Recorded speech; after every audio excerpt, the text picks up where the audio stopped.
actually, it's the case that Elandria and Carrie and I are just fresh back from marching in the Arc of Justice, the Living Legacy Project event that was co-sponsored by the UUA and the College for Social Justice. It just happened in Selma as we were doing the commemoration this weekend. So again, welcome to this webinar promoting Justice, Equity, and Compassion, Unitarian Universalists Respond to Racialized Injustice. Wanted to, again, acknowledge my colleagues in the Southern region. Our regional lead is Ken Hurto, who is on this call, and my 5 other colleagues who have also been doing this work throughout the region. You'll see it, you've seen us here and there and about, and all of the people in the congregations who are participating in this conversation. We're very grateful for that. It's actually one of the most registered, one of the strongest responses we've had to a conversation, to a webinar that we've had. So it just shows that this is an issue that's important to many of us throughout the region. This is Elandria and I at the Cheesecake Factory. Back in January, we actually started talking about this webinar as far back as, I guess, in the week shortly after the decision not to indict in the Eric Garner case in Staten Island. Thinking about the particular responsibility we have as a southern region of the Unitarian Universalist Association with such a high percentage of people of color throughout our region, much higher than in other regions in the country, and what our response would be, the need for us to come together and have a conversation about this, find something out about ways that people have already responded to racialized injustice in our Unitarian Universalist congregations and surrounding communities, as well as to hear things that are currently going on in our congregations as well. I wanted to offer these opening words from Leonard Mason that are found in our hymnal as well.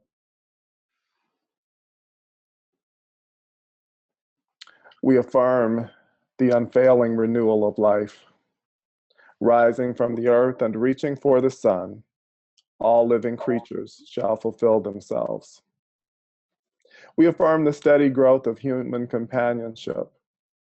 Rising from ancient cradles and reaching for the stars, people the world over shall seek the ways of understanding. We affirm a continuing hope that out of every tragedy, the spirits of individuals shall rise to build a better world. What we're hoping to do tonight is the following, is to provide some context for our struggle, our current struggles against racialized injustice in our country, including some of the lessons that we gained and garnered from this past weekend or this past week at the Selma 50th commemoration. To have a chance to look at the power of partnership with other organizations, to see that we don't necessarily have to always reinvent the wheel, but we also have the opportunity to be in collaboration, in partnership, and networking with other organizations that are also share the same commitments that we do. Then we're going to have a chance to have a conversation with Carrie and talk about some of the things that she sees, in addition to being one of our regional consultants, or as one of our regional consultants. She's also been doing quite a bit of work over many years in anti-racism, anti-oppression, and multiculturalism work. To provide an opportunity for questions and answers and responses to what you all have heard and seen in this, and also be an opportunity for you to share from your different congregations and communities what's going on there. We'll spend some time talking about what's coming up next, and then we'll close out right around 8 o'clock. This is a photograph of Jimmy Lee Jackson, who was killed in a restaurant in Selma. As for those of you who have seen the film, it's very dramatic footage. He was shot by police there. And his killing was the impetus for the activities that followed thereafter. They had already been working diligently on voting rights and had begun to organize there. And this is the footage of Bloody Sunday as the marchers were seeking to cross the bridge on March the 7th of 1965. We see that they were very brutally attacked, and many people were injured during that day as they were striving to bring about justice. again, we have the police acting with impunity, as we've seen in more recent years, as we've seen for many decades now. And here we have the images of two people who feature prominently in our Unitarian Universalist heritage, people committed to doing justice, equity, and compassion in the world. The Reverend James Reeb, who was serving in Boston at the time that he was killed by a group of thugs outside of a restaurant in Selma, and Viola Liuzzo, who was killed after the successful march all the way into Montgomery, as she was helping transport some young people home. She came down from a congregation in Detroit, Michigan. Here we have still from the video of Eric Garner's killing on the streets of Staten Island. This was one of the things that I think is particularly powerful. If we see that the police continue to act with impunity in broad daylight on the streets of a major city with cameras rolling, it really calls into question whether anyone is safe, and in particular, the particular risk faced by Black individuals in our country, already being identified as targets, and apparently in the minds of people who are doing these horrific acts is somewhat less than human and not necessarily worthy of care. Now, there's of course some dispute about, in some of the cases, about people charging into police officers, but in this case, it's hard to argue that he posed no imminent threat to these officers whatsoever or anyone around him. Here we have an image that's taken from the most recent edition of our UU World magazine. This is a die-in at Macalester College on Martin Luther King Jr. Day. This is an interfaith group of ministers who's gathered around. I don't recognize each one in the picture, but I certainly see Reverend Meg Riley of the Church of the Larger Fellowship, as well as Ashley Horan, who is also one of our Unitarian Universalist ministers. Some of these young people are Unitarian Universalists participating in this die-in in conjunction with Black Lives Matter of Minneapolis. Some of them are facing charges from the city of Bloomington, Minnesota, for their December 20th protest at the Mall of America, and some of those legal actions are going down this week. So please keep them in your thoughts and prayers in your hearts. Also, as I mentioned in the UU World, I should hold up this latest copy of it. If you don't already have this in your mailbox, try to get it. It's also available online at uworld.org. There's some great articles in here, including one by Barbara Gaden, who serves the congregation in Kirkwood, Missouri, and how they've been able to make a difference just by showing up on the front yard and in their own congregation, in their own community, and beginning to build a reputation as people who are standing with the Black Lives Matter movement. And here we have the Martin Luther King Jr. Day Parade in Tulsa, Oklahoma. On this float, as you can see, are members of All Souls there in Tulsa, which is one of our multi-ethnic, multiracial congregations. That's the Reverend Marlon Lavenhar in the center of it, who's the minister of the congregation. David Ruffin, who is also a minister there, is just off to his left. Again, one of the things that we can do as Unitarian Universalists is show up and make our presence known as we stand in solidarity for justice. As you see, they're wearing their hoodies, which harken back to the Trayvon Martin killing.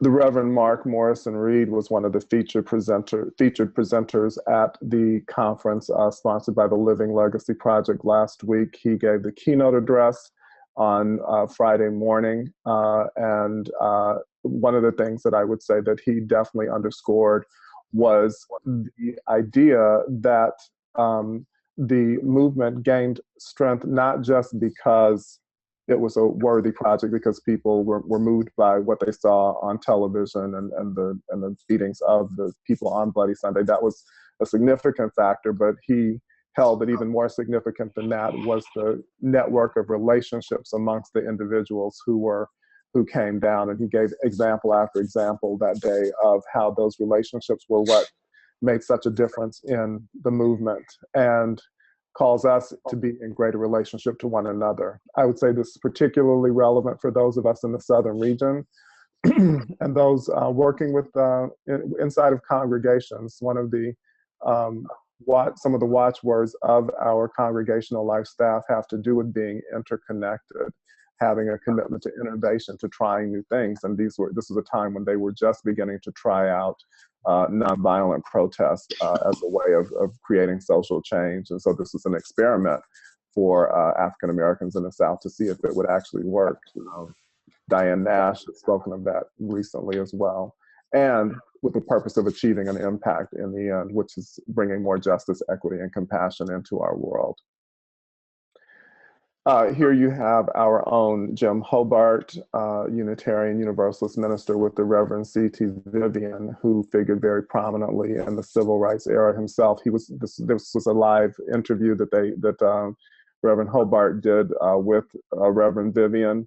And the thing that Reverend Vivian kept circling back around to was the power of love inside of our movement, and the importance of people having the experience of being loved, of being cared for, of being seen, and how important that is in the movement for racial justice.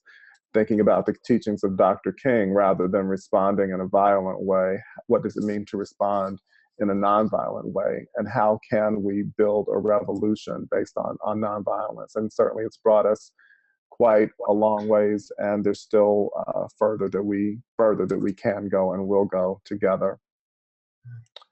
This is Reverend Barber of the Forward Together Fusion Coalition and president of the NAACP in North Carolina. He spoke both Thursday evening at one of the gatherings before the conference actually began, as well as speaking to us on Saturday morning. I think it was quite early. He had other engagements that day as well. He spoke to us about the power of building coalition with other communities, other people with similar causes, and keeping the focus on working together and building a movement. This is Opal Tometi, who is the director of the Black Alliance for Just Immigration. BAJI, B-A-J-I is the name of the organization. She was very helpful in providing some additional context for what is going on inside of the Black movement in support of immigration and fairness in immigration.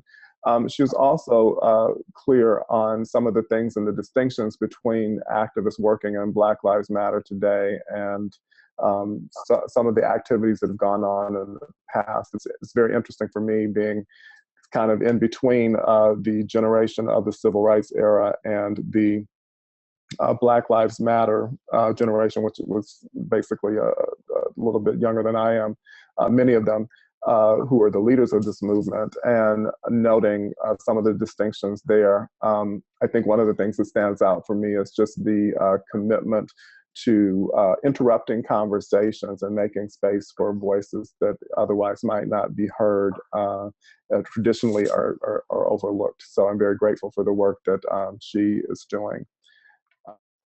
Yes, and this is from the day of our crossing the bridge. This is just Sunday afternoon. You see Reverend Peter Morales, our president of our Unitarian Universalist Association, along with Jim Key, our moderator, and some of the youth who were involved in that march. I don't know what the actual final count was. It's very difficult to get a final count at a gathering like that, but we can say that there were hundreds and hundreds of Unitarian Universalists who crossed over the bridge that day, symbolically representing our passing, our solidarity and our passing over with those who have gone before us.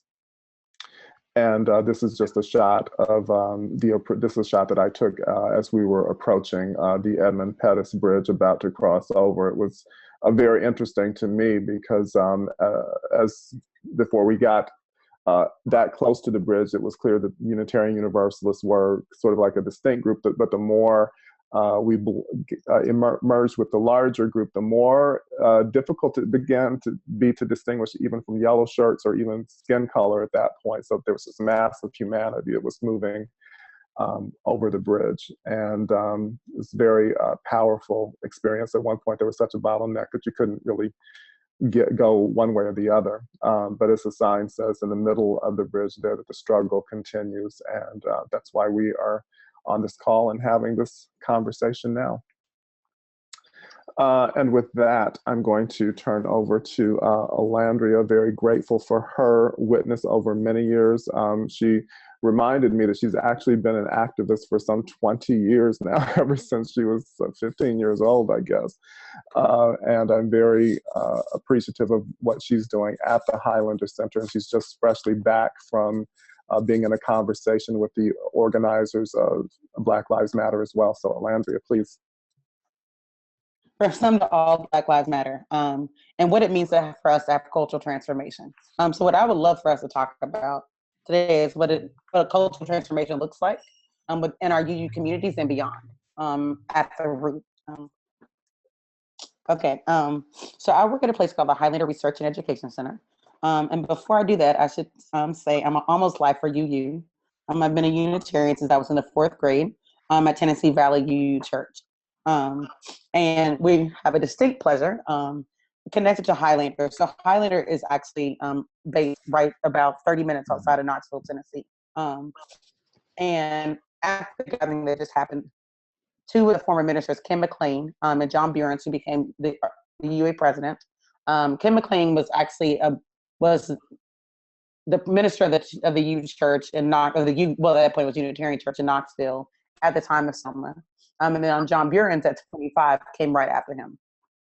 And one of the things we did at the gathering that just happened was had a conversation around the history of Unitarian Universalism at Highlander. In some ways, it's a way to give context to people's participation. And so both Jim Hobart, who you saw a picture of, and Clark Olson, were a little upset that they could be in the Highlander part because they had both as young people gone to North-South camps. And so one of the things that Highlander and the UUSC sponsored for years, for 15 years, were these North-South camps bringing mostly white students and white young people from the North together with Southern African-American students to build relationships, to discuss how are we going to shift our culture and how are we going to shift our country in our South. And also they actually literally built Highlander as an institution in other places. And so they were building things all over to provide infrastructure. Even to a point that one of the camps that Clark Olson was on was the same camp that the Clinton 12, which was actually the first school to be desegregated in the South, was in Clinton, Tennessee. They were actually at camp together the same year that they had done that, and talked about how important that was for his life. And that was right when Brown and Board went in, but before its announcement. And so UUs have been really active in the civil rights movement work and work in the South for a really long time, especially some of the younger people who have been engaged through camps and through other methods. So by the time Selma happened, people were ready to go. And so I just want to share that because I think sometimes we don't actually hear our full history. And so Highlander supports community organizers and leaders in the South and Appalachia mostly, but we also work in the US and work across the globe. So one thing for me that's really huge is around what is culture. And so culture is defined as the beliefs, customs, arts, language, food, traditions, etc. of a particular society, group, place, or time. And so culture for us is also like, what is our UU culture, right? What are our beliefs? What are our customs? What are our arts? What are our language? How do we, what are the many cultures that are within our denomination? How does that look, especially as a Southern expression? Because I actually think our UU culture in the South looks actually really different than it can look other places. And then what does that mean for how we participate in a Black Lives Matter movement or how we participate in movements for racial justice? And so what does cultural transformation mean? And what do you think needs to be transformed? To me, were 2 questions that really struck me. Partly because, so when I was 16, 17 years old, I got involved in the Journey to Wholeness process with our church. And then became a member at that point, Thomas Jefferson District, now Southeast District, transformation team. And we were the first transformation team that happened in a district in the country. And so the really beautiful part about our transformation team is it involved a lot of people who were really active in their local communities, and people who were older and had been involved in the civil rights movement, people who were younger, and me as the youngest person by far. But one of the things that happened is in that process, people were able to really share, like, what did it mean to have a nanny? What did it mean to like start off as a young person on the side of the Klan and then transform into who I am today as somebody who stands for racial justice? And what does that look like culturally, which is actually deeper than personally, because we can personally have a commitment, but how do we change the culture of our institutions and of our communities? And that's what everyone was really after and fighting for. Which made me always stay connected to Unitarian Universalism, even if sometimes I didn't understand, or I was like, well, sometimes I can't see it in practice. I always knew that at the core, that's what people really believed in. So how this relates to me with my work. And so we're really pushing and having people think about what does it mean for us to move from a consumerist culture to one of an ownership one. And in terms of collective ownership. We have a thing for stuff. There's a lot of I call it people sideline activists and commentators. But that I mean people who sit on the couch and complain all the time. Or people who are not taking ownership of what we could do. But reality TV, we love reality TV, right? And then who was bought. And then ownership on the other side is how are we producing things? What is our production? What does Black ownership look like? What is ownership by our folk look like? How do we own our own movement spaces? How do we own our own media? Because what gets seen is oftentimes not the story we need to see, partly because we're not in our ownership of our own media. And so one of the fights that a lot of us were involved in was around net neutrality, which we just got a huge win a couple of weeks ago. And so I went up as a person who both was connected to social justice movements, but who also works in a place in a rural area. And talking about what it means for us as a Southern region to need net neutrality. And why, without net neutrality, we would not have had a movement for Black lives. What happened in Egypt would have never have took place. Why, for movement people, we need open access to internet, and that those things are racial justice issues. It's not a sideline, it's right in the center. And so media for us is really important to think, how do we not just look narrowly focused, but also see all the many ways that we need things to survive. And then the last part is our lives and ourselves. One thing, so I was just at, as Carlton said, was just facilitating a meeting with the leaders of Black Lives Matter and the movement for Black Lives moving forward. So people from Ferguson were people from Wisconsin, people from New York, from all over the country who were on the front lines, talking about what does it mean for us to be able to own our own reality of our lives in our communities. And right now, a lot of times we don't feel like we own our own reality. Other people own our reality. Other people own our lives. But what has to happen is for us to actually believe that we actually own that for ourselves and to move from that place. And so this is kind of hard to see, I think, it's because it's kind of fuzzy.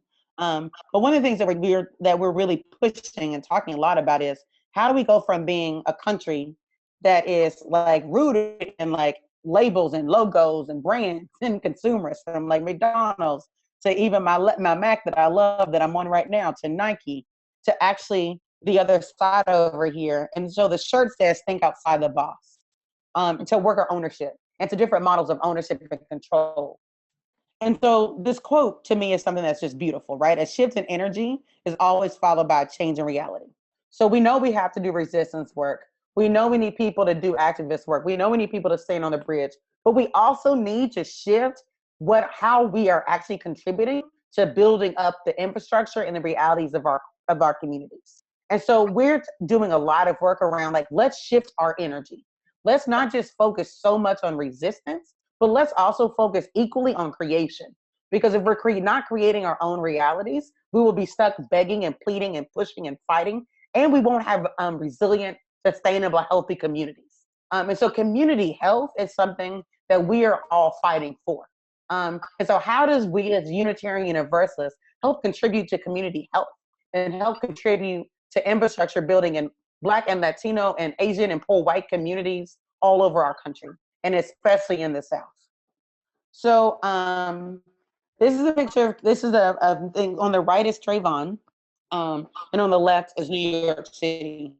So I want to talk about Trayvon because we're in a time period that I think sometimes people forget about legacies. So Oscar Grant happened in 07, the shooting of Oscar Grant. And so some people saw on Fruitville Station. And so when Trayvon Martin happened, I live in Tennessee. The young people who were from Jacksonville, Florida, were at a youth camp that I run. And there was a call out saying, I need you to come down. I need you to bring some young people. We have to take over the Capitol. And I also need you to come down and march with us from Jacksonville to Stanford, Florida. And managed to figure out how to do both at the same time. And also like brought with me my UU folk to say, how do we participate in this, both as Unitarian Universalists and as people? And so that in some ways was the impetus for even what's happening now, as Carlton showed earlier. And so how do we own our own resistance movements? How do we own our own spaces? And how do we help participate in that? I think there's also a thing that we're, as UUs, are really actually very invested in climate justice and very invested in environmental justice. Oh no, go back. Right. And so some ways that we can really help support even the movement for Black lives and racial justice is a lot of the work around climate justice. Things are completely interconnected. So right now we're in a process and movement. So this is one way that youth can really be engaged and really involved, is that we're doing some work around divestment to investment. So how do we, so the work that we're doing around divesting in private prisons and divesting in fossil fuels, where are we going to invest? People, a lot of the times the money is getting invested in false solutions. But instead we're like, how do we invest in our actual communities? So we're starting a Southern Reparations Loan Fund, as well as a fund, like a cooperative fund, where people can decide to invest in community-based institutions, community-based businesses, so that we can really rebuild our economy and really rebuild our communities. That's around both dilapidated buildings, people start land trusts, so to stop gentrification, and to say if we're gonna need our own community-owned businesses because things aren't coming back. And so all these types of things are also about like racial justice. So it's not climate change, environmental justice work is racial justice work, but it is a matter of how do we do more than just the banner job, but instead move from doing the banner drop and doing the investment strategies that are needed. And this is one way that UUs can really help, because a lot of Unitarian Universalists actually have this knowledge and skills that other people don't have. And so the way that we can use our own knowledge and wisdom as UUs, as people who are able to know investment strategies, as people who are able to move in different kind of communities, how do we utilize all the resources within our denomination and our congregations to really move a really progressive strategy forward? So then the next piece I want to talk about is the solidarity economy. And so, and this goes back to that, right?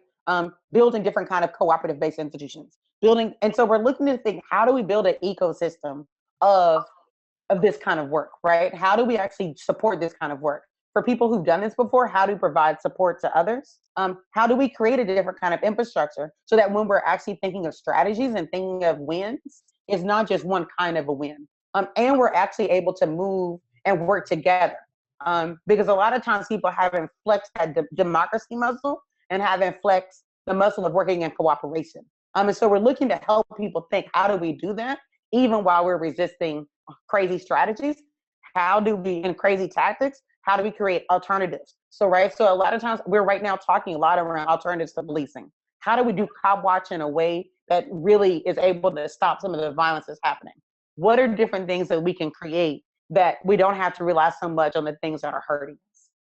So then this is the last one, and then we're gonna skip a couple so we can move. So this one is actually around governance. And so it's important to me because on the left, very left, is around participatory budgeting. All the way on the right is the People's Platform around the Chokwe Lumumba campaign for mayor, which they use through People's Assemblies. And then all the way down here is around the Jackson People Assembly, and another piece around participatory budgeting. And this is important because if we're going to figure out a new governance model, then we have to really do that locally. So one of the things people are really trying to think through is, how do we have a different way of community power building? How do we actually shift how we do electoral campaigns? How do we shift what power looks like and how we engage in it? And how do we have governance as one of the key necessary things that people do to change what's happening in their community? So it's not just, yes, I like go and door knock for people to vote, but actually people get to participate in the process themselves of creating their own platform and creating their own budget. So that we're not actually investing in jails. Instead, we're investing in schools. And so these things are happening all over the place. And we're trying to really think, how do we do this in the South in a different way? And we want to partner with you congregations and you as a Unitarian Universalist to think about how we do this in our own local community. So this is not in the South, but this was yesterday. And this is the Capitol takeover in Madison, Wisconsin. If it was tomorrow, I could show you the takeover in Georgia, because there was a shooting yesterday in DeKalb County, Georgia, of a naked Black man who clearly had something on him. He was naked. Is that the struggle is continuing, and this is, there's a lot of Unitarian Universalists in this picture right now, and we are actually at the forefront of really making change, both in our congregations, with our congregation, but also as people like me who are Unitarian Universalists who are doing this work not necessarily associated with the congregation, but are doing this work out in community. That's one way that I feel like we as UUs really can provide a lot of really good work around how do we do this work out of our faith, out of love, out of compassion, out of justice, out of transformation, to really change the culture of our communities and the culture of our community organizations by our participation. So thank you very much. Elandria, thank you so much. What rich sharing that is. And I know, Carrie, you've been part of this conversation for many years now. So I wanted to, welcome you and to offer your commentary, to say a bit about what opportunities you see for Unitarian Universalists to respond to racialized injustice, and educational opportunities as well, which is one of the other things that was underscored, especially by Reverend Dr. Vivian this weekend in Selma. Right. So the second part of that is we definitely have to work on developing those educational opportunities for our UUs all across the country, and hope to be doing that. One of the biggest things I took away from Selma, from Reverend Barber to, C.T. Vivian to Mark Morrison Reed, is that this really is a faith movement. It's a moral movement, and it's about relationships, and it's about love. And I think Reverend Barber said the three most important words are truth, justice, and love. And it's about that relationship building, which is what we can do when we all come together. The other thing, the thing I've been focusing on is around resisting the new Jim Crow. So based on Michelle Alexander's book, The New Jim Crow, Mass Incarceration in the Age of Colorblindness, which, if you haven't read the book, is essentially, she demonstrates that what she calls the new Jim Crow, or mass incarceration as a result of the drug war, is really the latest incarnation of slavery. We had slavery, and then we had Reconstruction for about 10 years, and then we had the Reformation, which included all the Jim Crow laws. And then we had the Civil Rights Movement in the 50s and 60s, and soon thereafter we had the Law and Order movement, which has resulted in the drug war and mass incarceration. Excuse me. So it's really the latest iteration of keeping Black citizens in a second class citizens, and separating that caste. And so a lot of organizations are interested in ending mass incarceration and the drug war. And there's great opportunity for Unitarian Universalists to partner with organizations like the NAACP, like Resisting the New Jim Crow, and Black Lives Matter, to organize and to demonstrate, to end these things.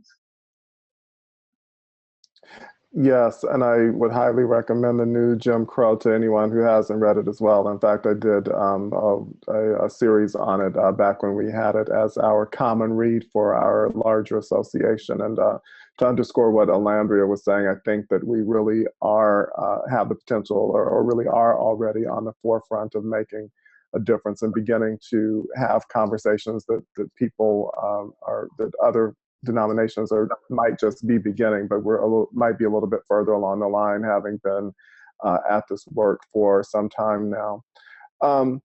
We also have time and to open it up for questions from those of you who are part of this conversation with us, and thank you so much for being a part. I see that we have one question already that's been offered, and if you also want to share a word about what's going on in your local communities and what you see Unitarian Universalists doing in response to racialized injustice, that will be most welcome as well. I think this is a question for Elandria to respond to. John Horner is asking, what organizations are the UUA and UU congregations working with for divest, invest? Is that, do you know anything about that, Elandria? What specific work that is happening within the UUA in that regard? Yeah, so I think it's a little complicated. So there are individual Unitarian Universalists that are connected to resource generation. There are also individual Unitarian Universalists that are connected to what it's in the South called the Southern Grassroots Economies Project and climate justice alignment. So what's happening is there's a process by which we're trying to build a cooperative fund. And both UUASR, some UU congregations that are actively involved, there's a lot of individuals that are connected to other entities. And we're trying to work with the UUA, since it just divested its money from fossil fuels, to have them be one of the first institutions to actually give to this fund. And so it's actually a network of probably 100 organizations right now, and institutions and communities. But we're starting it now. So it's just being started. But we just did the thing around divestment as a nomination. We haven't done the work yet necessarily to also encourage our local UU congregations to do divestment work. And I think the question that we've also got that we're trying to push is, if you do that, once we've done our divestment, how can we invest it in particular communities? And so I think that conversation still has to happen. And we would love for individual congregations and people to be engaged. And so we are happy to send information around how you can get involved. Mm-hmm. And Elandria, along that same line, are you aware of engagement of Unitarian Universalists with the Southern Poverty Law Center? Is that something that's already put the team over? I am. This is complicated. Yeah. So I mostly work with a certain group of people that are mostly people of color led, which is the Southern Poverty Law Center is not. And so I do know that UUs have done work with the Southern Poverty Law Center. A lot of us use their teaching tolerance curricula. They've done a lot of work around immigration, and a lot of their lawyers have really participated and really worked with. So in Alabama, so I can talk especially in Alabama and Mississippi, there's Alabama Rise, there's different like networks that UU congregations are a part of that are also working in cohort with the Southern Poverty Law Center around legal strategies for movement. And especially it happened around immigration because of what was happening in Alabama and Mississippi around the immigration laws that were happening. I hope that answered the question. I think so, yeah. And I guess the thing that I would add to it too, I think, one of the larger questions that's underlying this, both those questions came from John Horner, is the importance of being in partnership with other organizations. Again, I think it's, I just think it's so remarkable, and talking about people not knowing the fullness of our history, that Rosa Parks did her training at the Highlander Center before the Montgomery bus boycott is just such an important piece of information. And if we've got organizations, institutions, allies, partners, and potential partners who have been doing this work for many years now. It's like, why would, and really sort of leading the way, why would we not continue to pursue those opportunities different from, and I think it has implications for the way that we relate as congregations as well. Different from sitting back and having our, front door all prettified and that sort of thing. I think it's so important to recognize that we need to be out in the community, mixing it up, making our presence known, being intentional about building relationships with other folks and other communities that are committed to this as well. And it's because, and even as we saw in the situation with Selma, it wasn't one organization or one individual, but a whole group of people working together towards a common purpose. Nancy Heath asked this question, or has this comment. At least 40 members of our congregation read Michelle Alexander's book, The New Jim Crow, found it very supportive as helpful as well, but the book is dense and upsetting. But we are wondering what we can do next as action in our communities. Perhaps leadership from the UU community can create a plan to get visibility around the Black Lives Matter movement. What can we do? I think we need specific goals and actions for those goals. And that's from Jory McCann of the UU Church of Asheville. Comment from, what do you think about that, Carrie? Yeah, as a matter of fact, just today I received news that there is a workbook based on the new Jim Crow for organizing that's being published momentarily. So as soon as I get a hold of that, hopefully we can put that resource up on the new Jim Crow page on the UUA website. We've also got a new resource of talking points on the new Jim Crow that's also on that webpage. So hopefully there'll be something from that workbook that they've been working on. And I suspect at the back of Michelle Alexander's book, she lists a number of organizations that are working on that. Were you going to say something, Elandria? Because I was going to. Yeah, because and I wish I could. There were some of us I wish we could have taken our list and really added some of the groups that have been doing on the ground work for generations and forever, because it's a very certain kind of list. So what I want to say is that I think, and this is something that really helped me when especially in doing UU work, is that there are groups in a lot of our communities that are front line that all we need to do is say, how can I help? And I think that is the greatest thing that we can do, is how can we help, right? So in Asheville right now, there's actually the Center for Participatory Change has a popular education cohort. They have a racial justice cohort, a cultural organizing cohort, a multilingual capacity building cohort, and a co-op cohort. They all need support, all of them. Financial, people, everybody. And they're like the ones doing work on the ground. And so I think that with study and education are important, but education without action and without thing is just there, right? And so I think how we can really support the local on the ground work being led by people directly impacted by things is so essential. It's like, I remember talking to somebody and I was like, I don't care if you've gone through anti-racism training. I just want you to be able to like be in community and do some work. And so I think the more we can really, don't worry about all the big national groups, all the big people, because a lot of times those aren't actually the people doing the vast majority of the work. That's who gets a lot of the money, but that's who's doing the work. And so, I mean, that sounds probably a little harsh, but that's how I feel because of what I see. And so I think the more we can like hone in and say, who is doing work in my area? Who's been around for 5 years, 10 years, 20 years? They may not get all the credibility. They may not get all the stuff in the paper. They may not get on TV, but they've been chugging and doing work for a long time. And the more we can support those groups, the better. Because people are having these conversations all over the place. And if there's people in Asheville that are trying to figure out what to do, I live like an hour and 10 minutes from Asheville. I am so happy to get you connected in with anybody you want to get connected with, because Asheville is such a small place that everybody should be connected. Yeah. And, go ahead, Carrie. It really does vary by location about what particular groups are active. So you really do have to dig in, as Elandria is saying, and find out who's doing the work on the ground. I also just wanted to go back to something Elandria said earlier too about, you know, climate justice.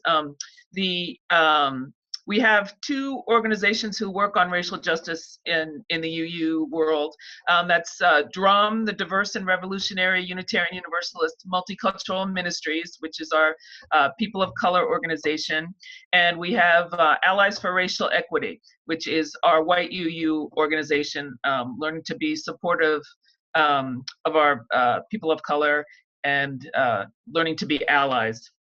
And we are having a joint conference this upcoming weekend in New Orleans at the Center for Ethical Living and Social Justice Renewal, which is a partnership of the UU organizations in New Orleans.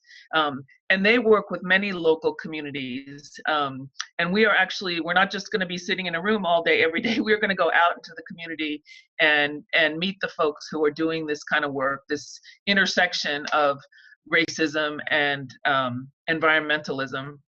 And you know, New Orleans is just a perfect place to go and see where that's happening. So I just wanted to underscore what Elandria said about both of those movements and how interrelated they are.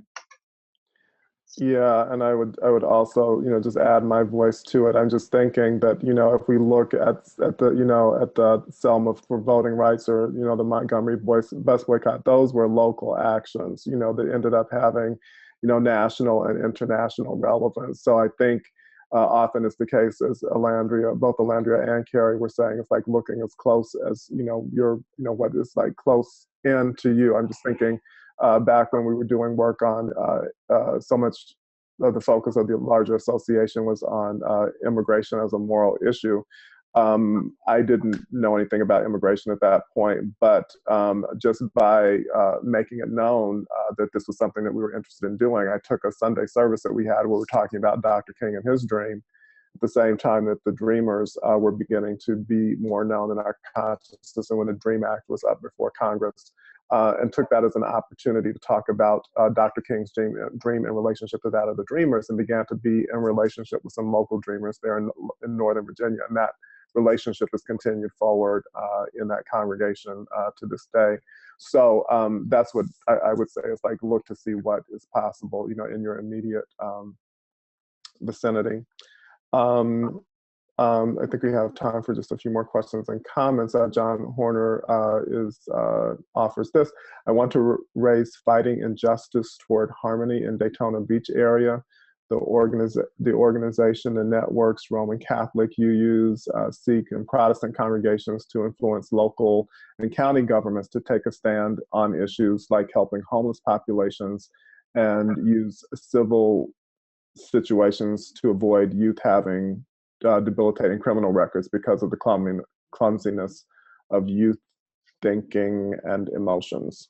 I think I read that accurately.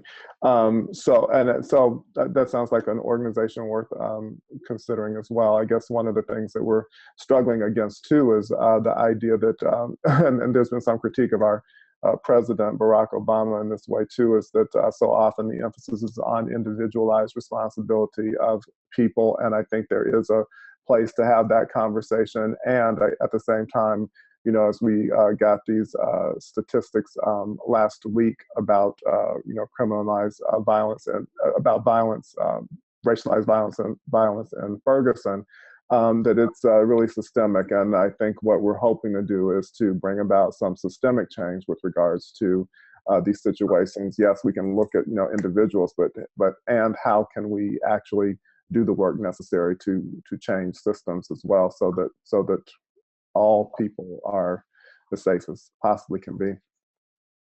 Elandria, did you have anything to add to that? Or Carrie? No, it sounds like they're doing good work. Yep. Okay, let's see here. Any closing comments from you, Elandria or Carrie, as we come to the close of our hour together? I mean, I guess the thing I would say is that I look forward to seeing, you know, like what, oh, thank you, Denise. that I just look forward to seeing what else our youth congregations are doing and to really promote racial justice.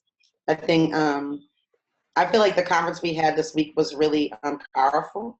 I wish that more people could come and that we can do something else Southern-wide. I think that in many ways we were the lead in terms of racial justice work in our denomination.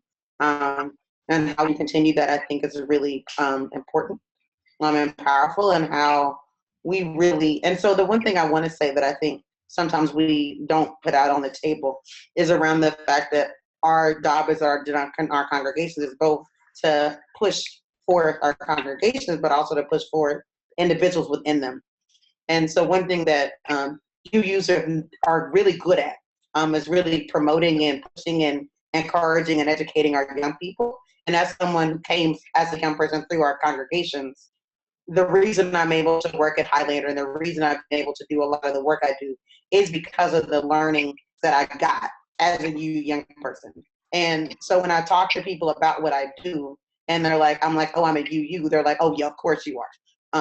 And I think that's one thing that we, especially like if you look at who is in leadership in our country doing this work, not just within our UU spaces, but within like organizations within our country, there's a disproportionate amount of Unitarians that are engaged in justice work. Whether that's Braden Lynch, who I met as a young person, who's on the board of Resource Generation, that's moving a lot of the divestment work, or is Nora Rathman, who is now working for the UA, or is Kendra. There's like there's so many people that you can call. Julian Stark from the Birmingham congregation. There's so many people that is almost overwhelming.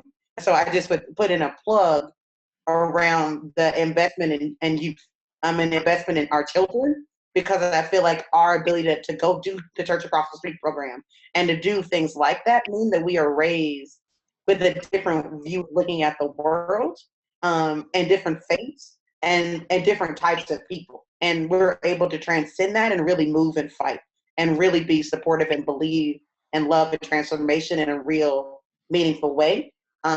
And I think that's one thing that I just want to leave with, because it's education, but it's actually about relationship building in a very profound way. And I'm just grateful to have been raised Unitarian Universalist to get that as a part of my life. And that's why I have it tattooed on my body, just like a lot of you young people have it tattooed on theirs. So thank you. Mm-hmm. Thank you, Elandria, for bearing witness and just doing the incredible work that you're doing. This is, for those of you who don't know, she is actually an international social justice rock star. And, just grateful to call her a colleague and a friend. Carrie, please.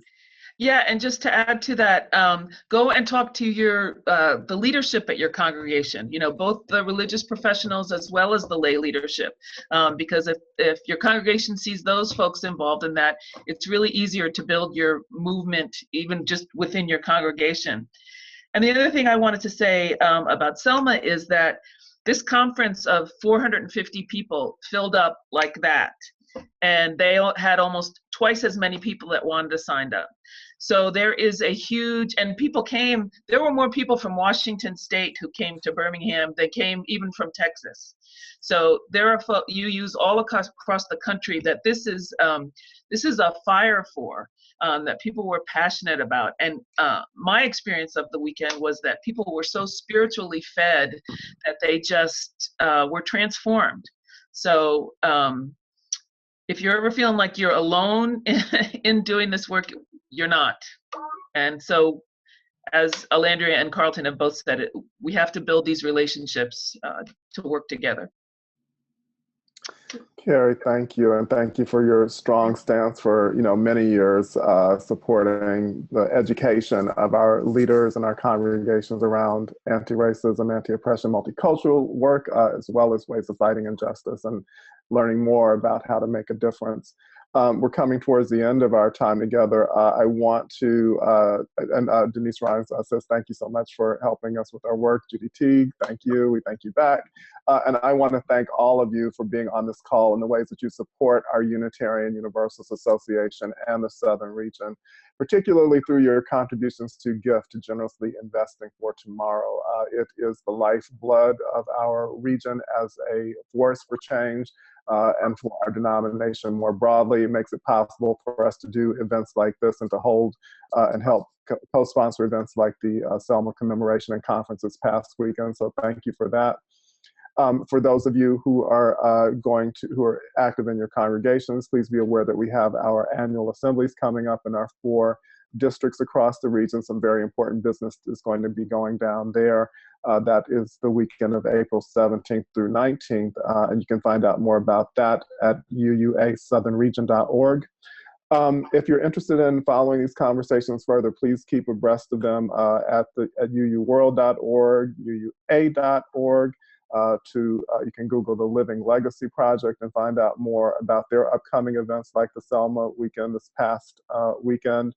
Standing on the Side of Love is also tracking our social justice activities and what congregations are doing to combat racialized injustice.